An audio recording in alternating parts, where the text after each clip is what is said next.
to kokius sulaužys po to ir žiūrėsi. Tada jau įdomu, kad reikia išmesti. Čia taip gailiu.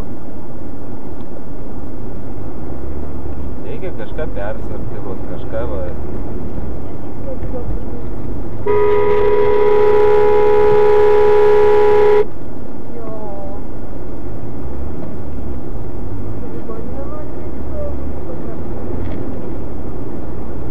Tai optik, mait, kas čia šiandien darosi?